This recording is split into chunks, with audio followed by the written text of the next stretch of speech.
తాటియ్యగుంట గంగమ్మ జాతర సందర్భంగా జరుగుతున్న ఏర్పాట్లను నగరపాలక సంస్థ కమిషనర్ ఎన్ మౌర్య మంగళవారం వివిధ శాఖల అధికారులతో కలిసి పరిశీలించారు.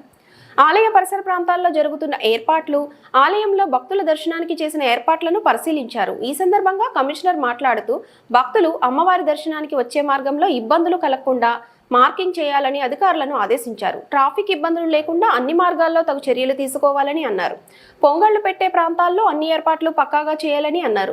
భక్తులకు తాగునీరు అందేలా పలు చోట్ల కౌంటర్లు ఏర్పాటు చేయాలని అన్నారు.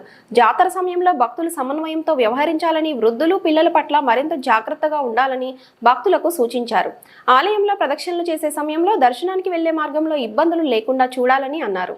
కమిషనర్ వెంట డిప్యూటీ మేయర్ ఆర్సి మునికృష్ణ, నాయ్ బ్రాహ్మణ సంఘం రాష్ట్ర అధ్యక్షులు రుద్రకోటి సదాశివం, డిఎస్పీ భక్తవత్సలం, సూపరింటెండెంట్ ఇంజనీర్లు శ్యామ్ సుందర్, కృష్ణారెడ్డి, ఈఈలు తులసికుమార్, రవీంద్ర, ఆలయ EO Jayakumar, DCP Mohapatra, health officer doctor యువ అన్వేష్, శానిటరీ సూపర్వైజర్లు చెంచయ్య, సుమతి తదితరులు పాల్గొన్నారు.